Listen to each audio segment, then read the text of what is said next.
السلام عليكم، كي دايرين؟ لاباس عليكم؟ نتمنى ربي تكونوا بخير وعلى خير. اول حاجه بغيت نشارك معكم البنات واحد البيسات خديتهم لولد خويا عنده 6 سنين تقريبا، سيزون البنات. خديت ليه واحد جوج البيسات وخديت واحد دي كادو هكا بساط خديتهم لخوتي. فبقوا معايا، شاركوا معايا من شيئين البنات. ما نكذبش عليكم، حويجات ديال شيئين غزالين بزاف. اول حاجه خديت لولد خويا هاد السيرفيت هادي كما كتشوفوا، خديتها في النوار. فنه فيها هاد الديزاين هادو و فريمون واعره، فنه عجبتني. معايا السروال ديالو.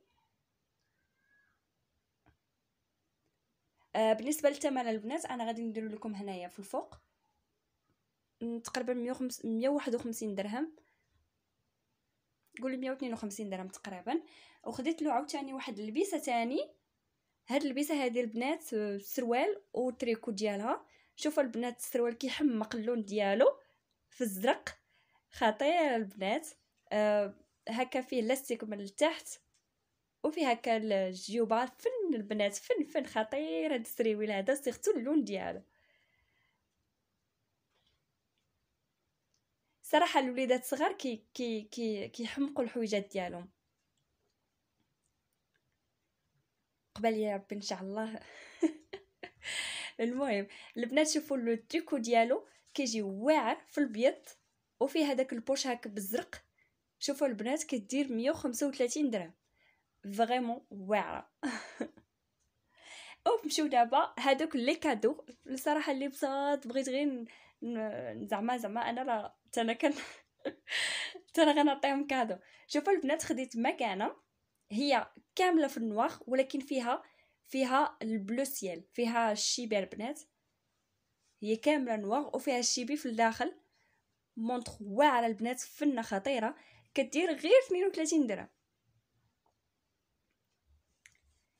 فوالا هذه خديتها لخويا، وخويا الاخر خديت ليه هاد لونسومبل هذا.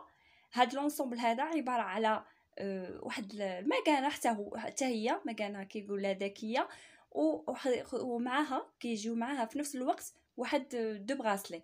وخديتهم في النواغ البنات، شكل كيجيو فنين ب 37 درهم.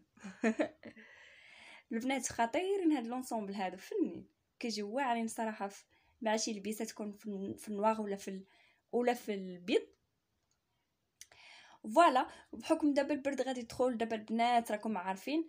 خديت واحد ليغون خديتهم لخويا النيت، يعني بحكم عنده الموتور خديت لي هاد ليغون هادو. شوفوا البنات كيجيو فنين، يعني واعرين صراحه، فريمون واعرين.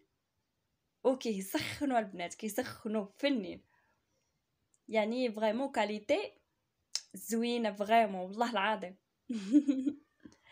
البنات حتى هي طلعت لكم حتى هي البري ما عرفتش بشحال. المهم البنات هادو هما لي كادو، هادو هما البيسات اللي خديتهم، فبغيت نشاركهم معاكم من شيئين. وصراحه كتبقى لي كادو غير لو جيست، القيمه. شكرا لكم.